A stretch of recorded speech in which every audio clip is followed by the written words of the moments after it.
Mae'Govannen, and of course welcome to another edition of the Gentle Musings of an Elven Scholar. Today I'm going to be doing a video on a much requested edition, and this is on the Silmarillion Chapter 2, the Valaquenta, which is the history or the account of the Valar and the Maiar, as well as the enemies of that time. So we're going to take a little bit of time here and go over the chapter and talk about to introduce to those that don't know about it, and for the others that do know about the Valar and such the powers of Arda, and give it again from an Elven perspective.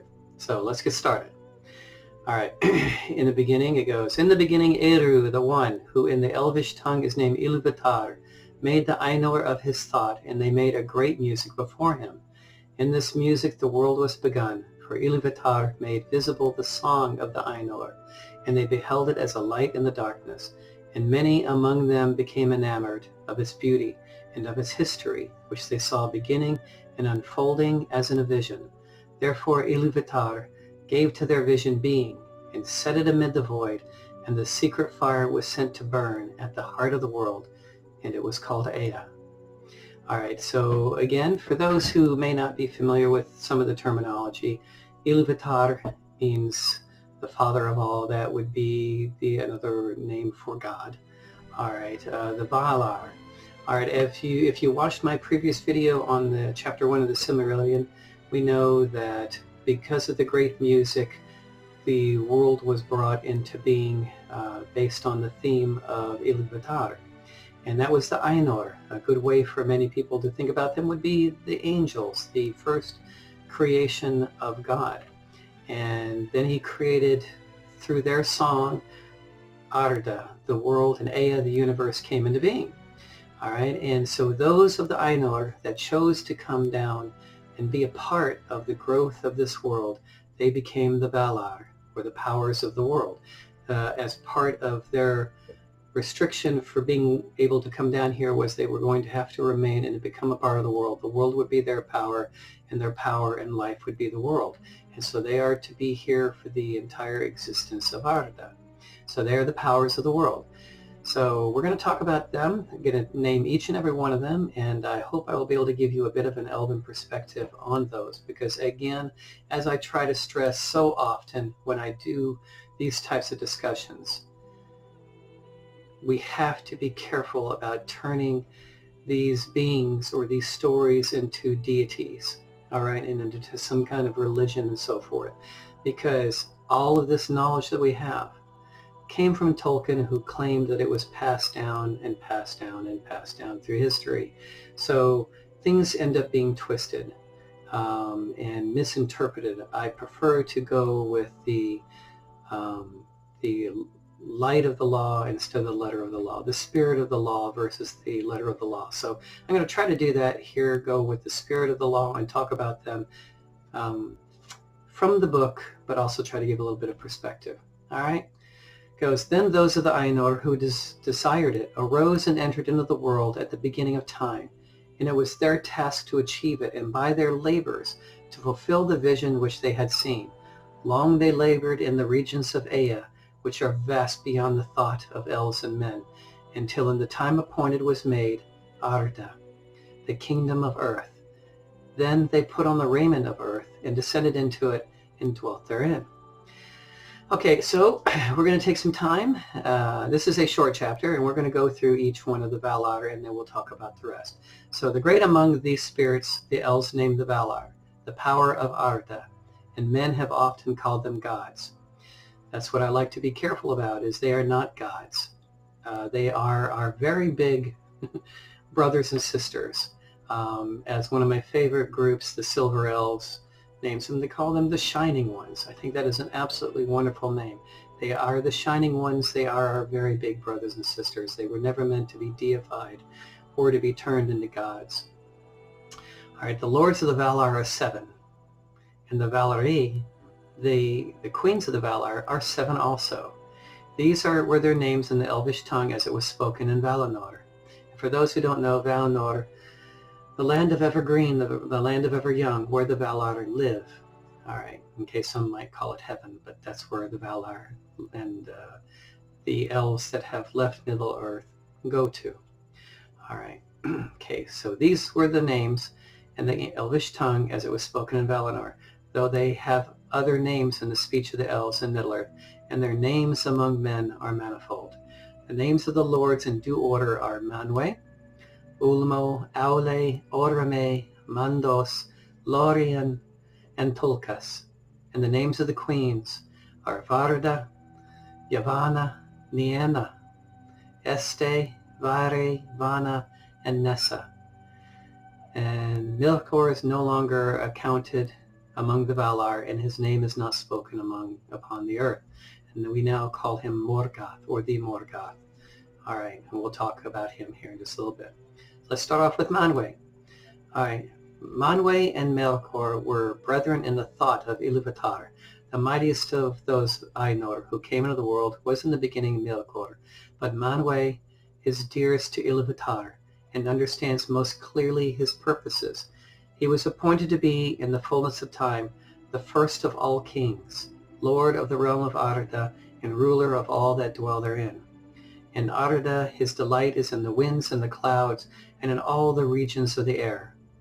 From the heights to the depths, from the utmost borders of the vale of Arda to the breezes that blow in the grass. Sulimor he is surnamed, lord of the breath of Arda. All swift birds, strong of wing, he loves, and they come and go at his bidding. All right, so Manwe, he's considered the lord or the king of Arda. He would be the direct steward who would communicate most clearly with Ilúvatar. All of the Valar came to Earth, to Arda, and here they still reign, but in Valinor. Whenever a decision has to be made, something of a monumental point that would affect the course of history and how things affect the world itself, the Valar may get together, but it is Manwe who communicates most clearly with Ilúvatar. So once they come to a consensus among the Valar, Manwe goes inside and speaks directly with Ilúvatar, and that's where the message comes from.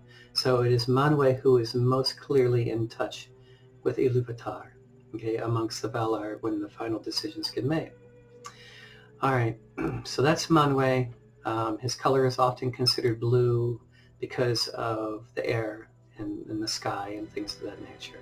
All right, and with Manwe dwells Varda, Lady of the Stars, who knows all the regions of Ea.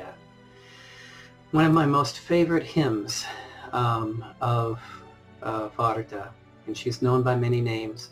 In Quenya, she's known as Varda, and in Sindarin, another Elvish language, she's known as Elbereth Cathaniel, the star kindler, the maker of the stars. And my favorite hymn, Elven hymn, is of her, and it is usually sang at night as the stars come out, and I do this myself every single night.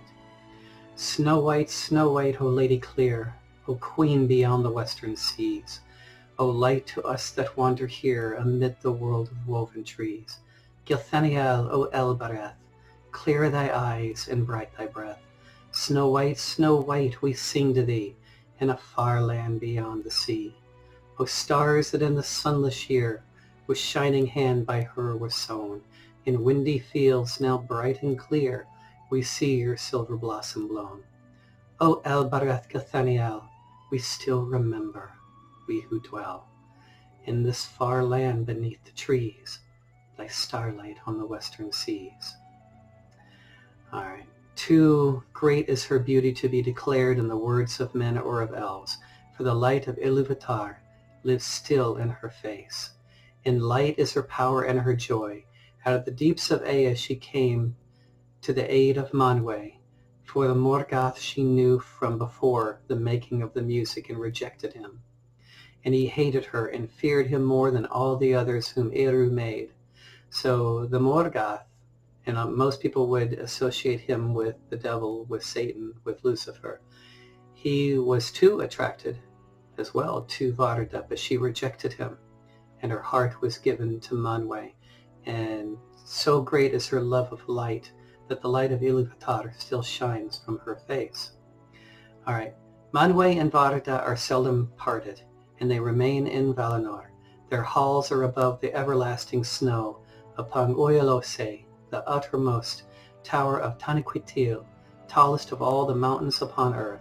When Manwë there ascends his throne and looks forth, if Varda is beside him, he sees farther than all other eyes, through mist and through darkness and over the leagues of the sea that the Morgoth has made upon the earth. All right. Of all the great ones who dwell in this world, the elves hold Varda most in reverence and love. Elbereth they name her, and they call upon her name out of the shadows of Middle-earth, and uplift it in song at the rising of the stars. I know this well. Every night with the stars, I speak that elven hymn of Elbereth Gilthanio. One of the big reasons that she rests so highly in elven culture is because upon the awakening of the elves at Cuivanen, in the very beginning of the elves, the first sight they had was of the stars, and Varda made the stars. It's really interesting. Varda made the stars to light the way for the elven people. That's why we are often called the people of the stars. And prior to her having made the stars, she had so many made up, but when they knew that it was getting close to the time for the elves to awaken, she went into a great endeavor and made many of the most famous stars that exist to this day, and all the constellations she produced.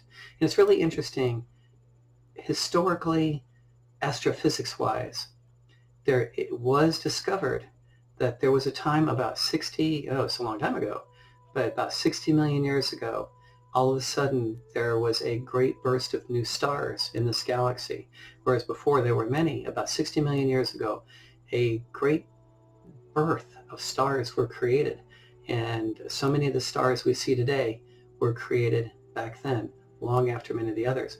Kind of interesting how that came about, even though Tolkien didn't know about that at the time. So Varda is the one who created these stars and constellations, and the constellations were made for a reason as well, to tell stories, to light our way, and to also give us hope for the future. All right. For example, the Valaquenta is the Big Dipper, but it's also called the sickle of the Valar, showing that one day Morgoth would be defeated. Okay. All right. It's kind of a prophecy, so to speak. Okay, here is one of my favorites because I am and I guess it is with most elves, I am extremely connected with the sea. As I said in a previous video, I lived aboard a sailboat and sailed around for quite some time, and I was very well aware of Urmo and the others of the ocean at that time. Urmo is the Lord of Waters. He is alone. He dwells nowhere long, but moves as he will in all the deep waters upon the earth or under the earth. He is next in might to Manwë, and before Valinor was made, he was the closest to him in friendship, but thereafter he went seldom to the council of the Valar, unless great matters were in debate. Like I said, they would get together, but in the end, Manwë would talk to Ilúvatar for the final decision.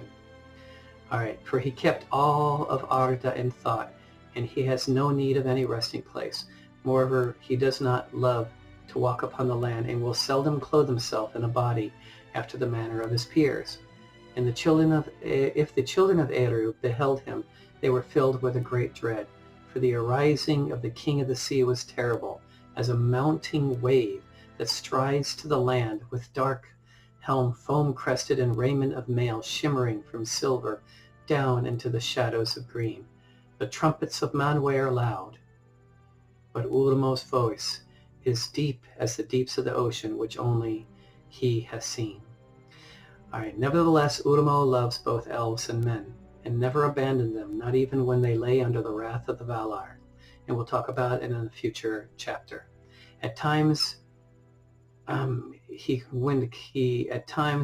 comes unseen to the shores of Middle-earth, or past far inland up firths to the sea, and there makes music upon his great horns, the Illumuri that were wrought of white shell, and those to whom that music comes hears it ever after in their hearts, and longing for the sea never leaves them again.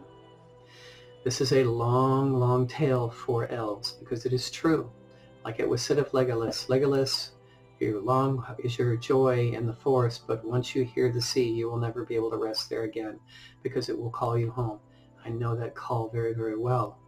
The sea calls to me. I've lived upon it for years, and it does call to us. Once you hear the horns of Ultimo, you never really, you never forget the sea again. All right. So, but mostly Ulmo speaks to those who dwell in Middle-earth with voices that are heard only as the music of water. For all seas, lakes, rivers, fountains, and springs are in his government, so that the elves say that the spirit of Ulmo runs in all the veins of the world. Thus news comes to Ulmo, even in the deeps, of all the needs and griefs of Arda, which otherwise would be hidden from Manwë. So remember, again, he speaks to us through the water. Remember how I said when the elves first awakened, they looked and their first sight was the stars. The first thing they heard was streams, waterfalls, and water flowing.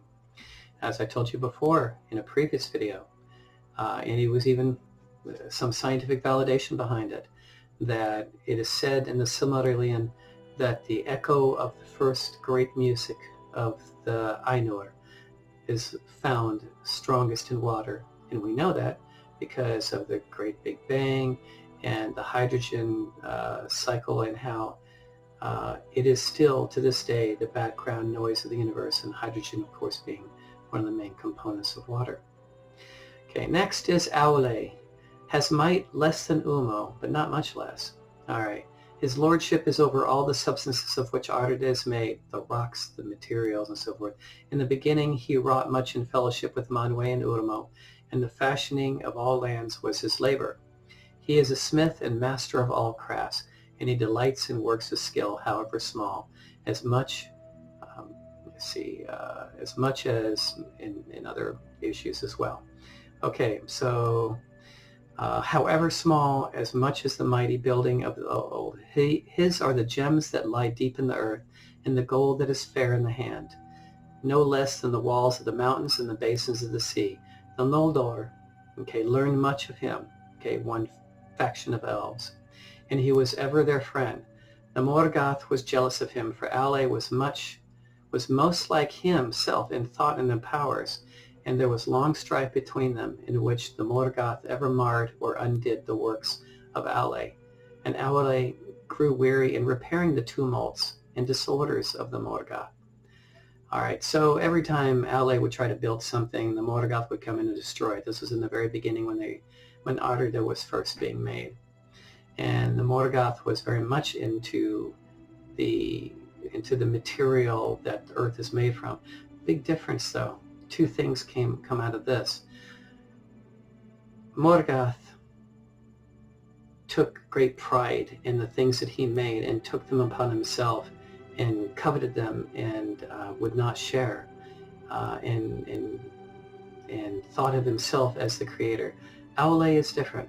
Aule would love to work with gems and creating things, but he never held to them. It was just part of his service to Ilúvatar, and he gave freely of those, and so he never held on to it and never said that he was the source of the power. Aule gives that source to Ilúvatar. The Morgoth said it was his own. Big difference between the two. The spouse of Aule is Yavanna, and she is right up there towards the top of my favorites. She is named Yavanna, the giver of fruits. She is the lover of all things that grow in the earth, and all their countless forms she holds in her mind. From the trees like towers in the forest long ago, to the moss upon stones, or the small and secret things in the mold. So she loves from the very lowest to the very highest. In reverence, Yavanna is next to Varda among the queens of the Valar. In the form of a woman she is tall and robed in green, but at times she takes other shapes. Some, these are, who have seen her, standing like a tree under heaven, crowned with the sun, and from all its branches were spilled a golden dew upon the barren earth, and it grew green with corn, but the roots of the tree were in the waters of Ulmo, and the winds of Manwë spoke in its leaves. Another name is Kimantare, Queen of the Earth, and she is surnamed in the Elven tongue. Alright, and then we have the Feanturi, the Masters of Spirit, our brethren. So these two I'm about to talk about are both brothers, and they are often called Mandos and Lorien. Okay, and yet these aren't their actual names, but of the places where they serve. Alright, or their dwelling, and their true names are Namo and Irmo. Okay, Namo is the oldest, and he lives in Mandos. We're often familiar with that name as the Hall of Mandos, which is the most westward in Valinor. He is the keeper of the houses of the dead and the summoner of the spirits of the slain. He forgets nothing, and he knows all things that shall be, save only those that still lie in the freedom of Iluvatar. He is the doomsman of the Valar. Alright, but he pronounces his dooms and his judgments at the bidding of Manwë. Okay, Vare, the weaver, is his spouse, who weaves all things that have ever been in time into her storied webs. Alright, and the halls of Mandos that ever widen as the ages pass are clothed with them. So you have Irmo. He is the one that calls the dead to the halls where you go and you wait. It used to be said, until people delved deeper into the legendarium, over the canon of Tolkien, that only elves went to Mandos. We know that's not the case anymore. We know that elves and men simply elves that don't remember and haven't awakened, all go to Mandos and wait. And for some, they're allowed to come back. You wait there until your time has passed. For some, such as Feanor, because of the things he did, it's said that he is still there and will not be released until long towards the end of the world. All right, but it is our fate to go to Mandos and to wait until rebirth again. And it is a time of contemplation and hopefully to learn what we did wrong and to try to redo it again.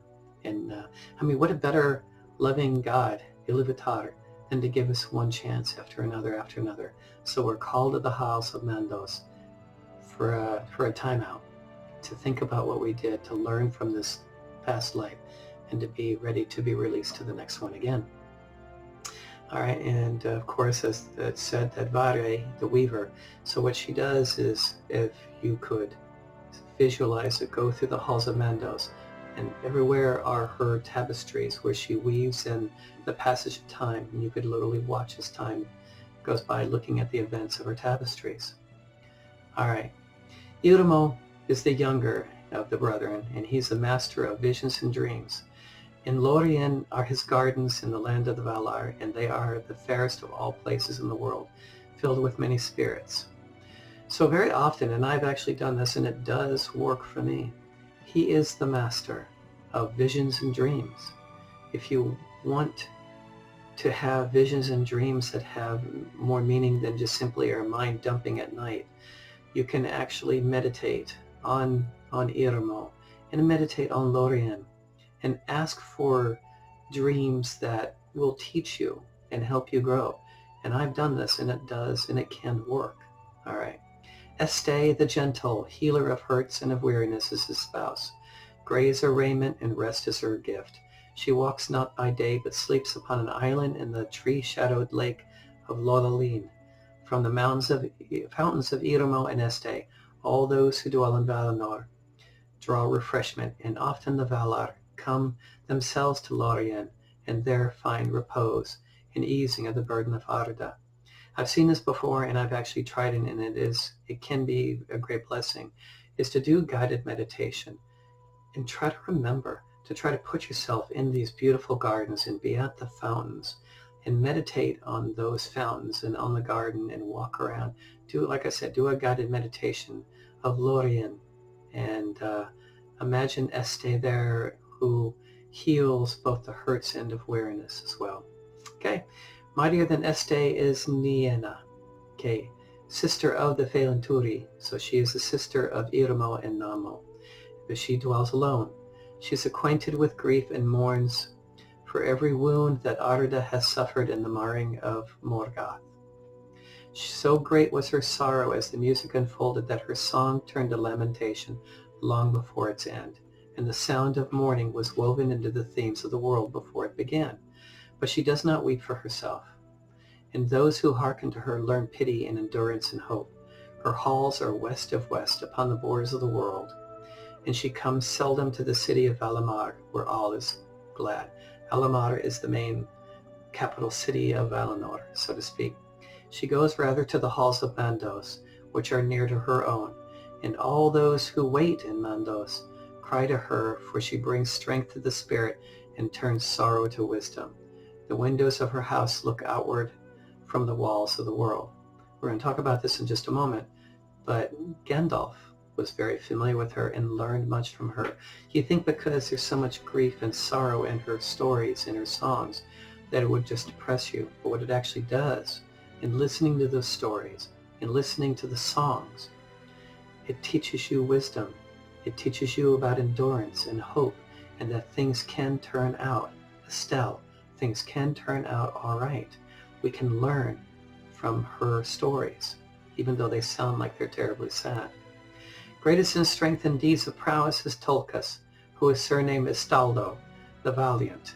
He came last to Arda to aid the Valar in the first battles with the Morgoth.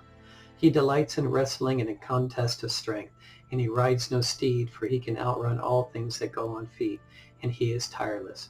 His hair and beard are golden, and his flesh ruddy. His weapons are his hands. He has little heed for either the past or the future, and is of no avail as a counselor, but he is a hearty friend. Kind of reminds me of Gimli a bit.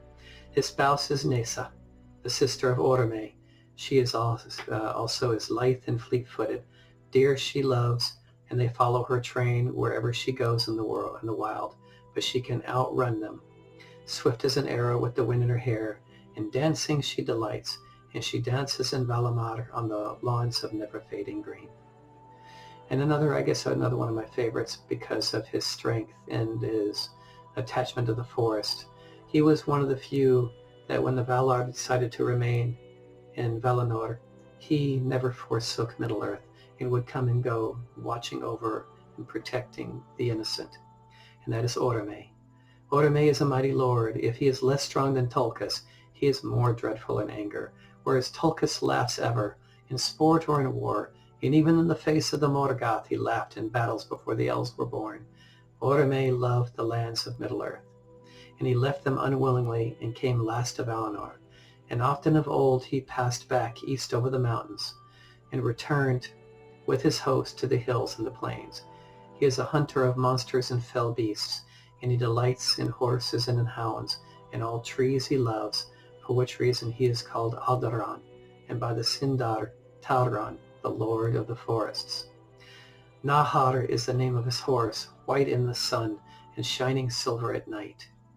The Valaroma is the name of his great horn, the sound of which is like the upgoing of the sun in scarlet, or the sheer lightning cleaving the clouds. Above all the horns of his host it was heard in the woods that Yavanna brought forth in Valinor, for there Orome would train his folk and his beasts for the pursuit of evil creatures of the Morgoth. So again, he did not hunt the gentle creatures, but only those which meant ill for the world. Okay. The spouse of Orome is Vana, the ever young, and she is the youngest sister of Yavanna.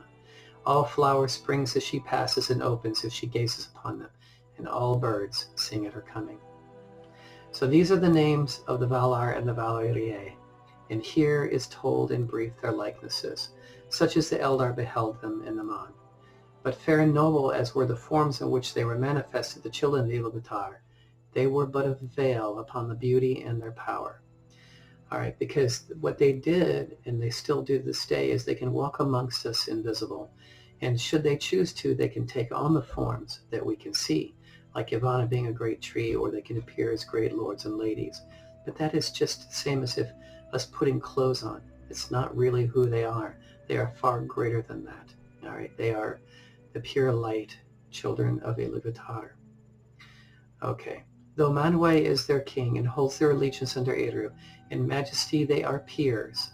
They are all equal, surpassing beyond to compare all others, whether of the Valar, or in the Maiar, or of any of the other children of Iluvatar that have been sent into Ea. All right, of the Maiar, With the Valar came other spirits, being also began before the world, of the same order as the Valar, but of less degree. And these are the Maiar, the people of the Valar, and who are their servants and their helpers. Their number is not known to the elves, and few have names in any other tongue of the children of Ilúvatar, though it is otherwise in Aman, which is the land where Valinor rests. In Middle-earth, the Maiar have seldom appeared in form visible to elves and men, but there are a few that we do know of. Chief among the Maiar of Valinor, whose names are remembered in the history of the elder days, are Ilmare, the handmaid of Arda, right, and Eowyn, the banner bearer and herald of Manwë, all right, whose might in arms is surpassed by none in Arda. But of all the Maiar, Ossë and Uinen are the best known. Okay, those are the two Maiar that work with the oceans themselves, with Urmo. Again, they are his helpers. Ossë is a vassal of Urmo, and he is master of the seas that wash upon the shores, whereas Ulmo is mostly in the deeps. Ossë, who is one of his vassals, basically takes care of the waters that wash upon the shores. He does not go into the deeps, but loves the coasts and the isles, and rejoices in the winds of Manwë, for in the storm he delights, and laughs amid the roaring of the waves. His spouse is Uinen, the lady of the seas, whose hair lies spread through all the waters under the sky, all creatures she loves that lives in the salt streams, and all weeds that grow there. To her, and I'll tell you about this, mariners cry, for she can lay calm upon the waves, restraining the wildness of Ossë. The Númenóreans lived long in her protection, and held her in reverence, equal to the Valar. Now the Morgoth hated the sea, because he could never subdue it. It is said that in the making of Arda he endeavored to draw Ossë to his allegiance, promising to him all the realm and power of Ulmo if he would serve him. But Uinen, at the prayer of Ale, restrained Ossë and brought him before Ulmo, and he was pardoned and returned to his allegiance, to which he has remained faithful. So there was a time, for a very short period, where Ossë actually went over and started working with the Morgoth, but his spouse begged Ulmo and Aule to help him, and they brought him back, and he asked for forgiveness, and they pardoned him, and he's never gone back to being back to them, and he has always remained faithful. But for the most part, okay, and I know this very, very well, for the delight in violence has never wholly departed from him, and at times he will rage in his willfulness, without any command from Ulmo, his lord. Therefore those who dwell by the sea, or go up in the ships, may love him, but they do not trust him. I can speak for this because I think, as I told you in a previous video of mine, I too was out to sea, alone on my boat, except for two dogs that were with me, and we were out at sea, and literally out of the blue a storm raged through, and I told in that video how I held onto the ship to keep from falling over to the off the sides, and it is indeed true. Call to Uinen, and the sea can be calmed. And the sea, as quickly as the storm raged, it was gone. The sea just calmed down again, and myself and the dogs were able to remain on board the ship, and we were able to sail back to shore after that was over, after the storm was through. Okay, another Maia was Melian, was the name of a Maia who served both Vana and Este. She dwelt long in Lorien, remember where dreams and visions are, tending the trees that flower in the gardens of Irmo, ere she came to Middle-earth. Nightingales sang about her wherever she went. Okay, and we know more about her, and we'll talk about her later, because more is told in the rest of the Silmarillion. Okay, because she comes and then she becomes an integral part. And from a union between her and the elves, we have Luthien Tenuvio, the most beautiful of all the elven children who ever lived. Okay, we'll get to that again in another chapter. All right, now here is my favorite of the Maiar. Wisest of the Maiar was Olorin. He too dwelt in Lorien, but his ways took him often to the house of Nienna, and of her he learned pity and patience. All right, who is Olorin? Okay, he was the true name, or the original name, for Gandalf. For some of you probably know that the wizards that came to the world, to Middle-earth, are of the Maiar. They are the helpers and servants and vassals of the Valar. And Gandalf, as Olorin, was a Maia back then. And he was sent from Valinor to come and help us in Middle-earth.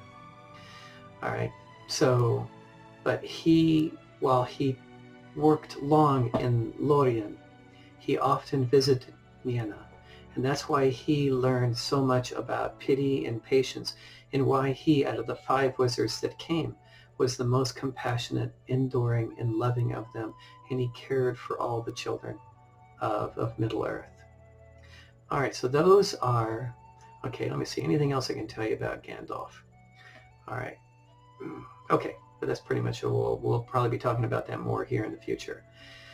All right, last but not least, we're going to talk about of the enemies. This is very easy and short. Last of all is set the name of Morgoth, he who arises in might, but that name has been forfeited in the Noldor, who among the elves suffered most from his malice, will not utter it, and they now name him the Morgoth, the dark enemy of the world.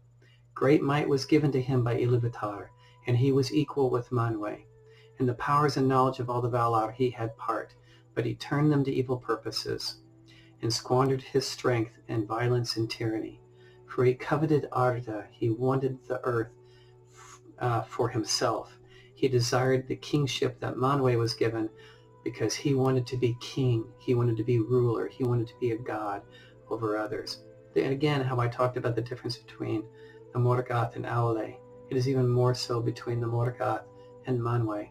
Manwë is the king, and Arda is the queen.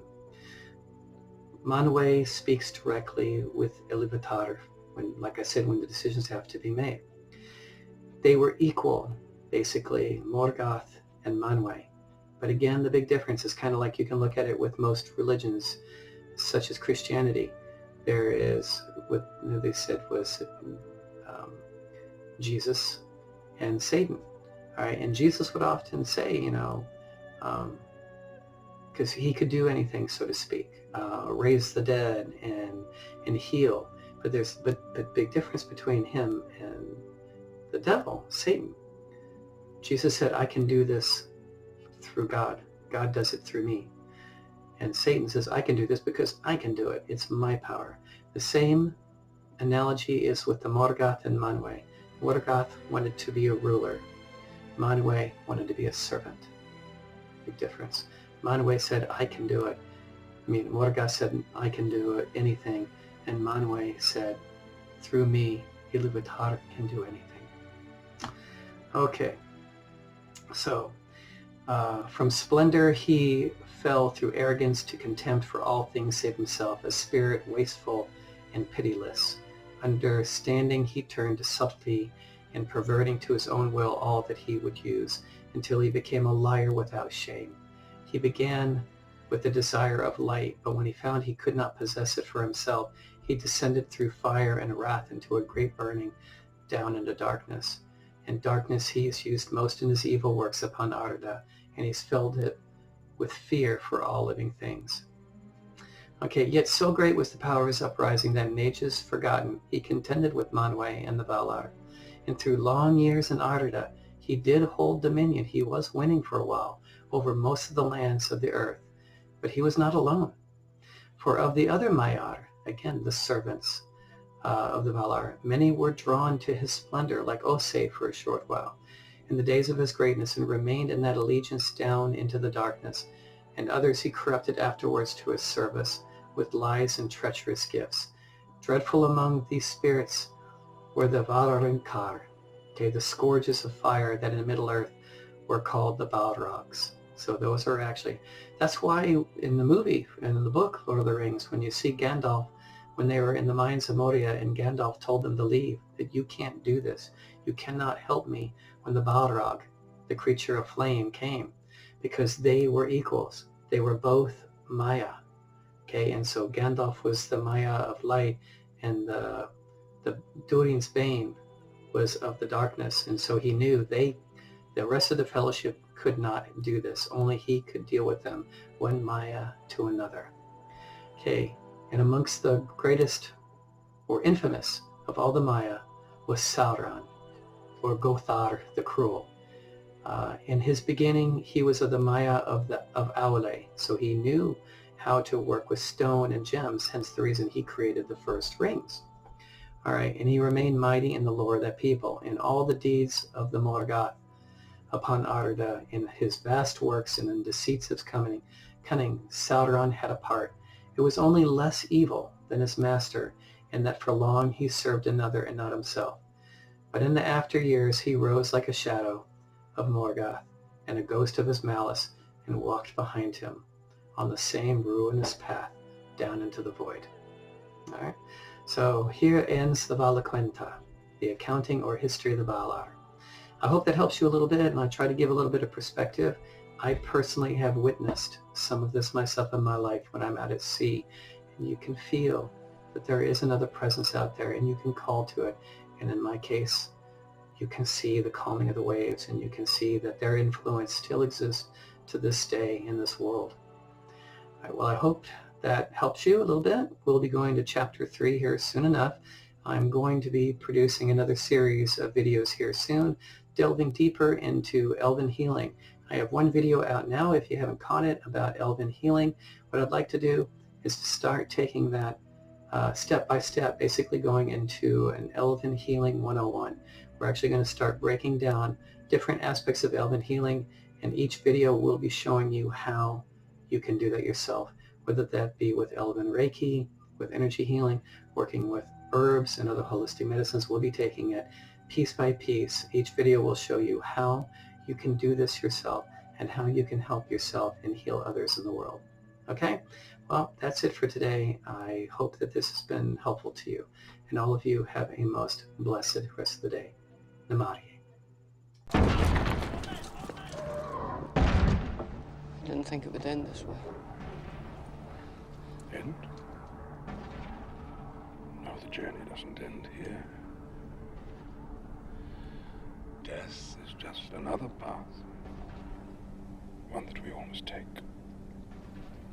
The grey rain curtain of this world rolls back, and all turns to silver glass. And then you see it. What? Gandalf? See what? White shores. And beyond. The far green country. And a swift sunrise.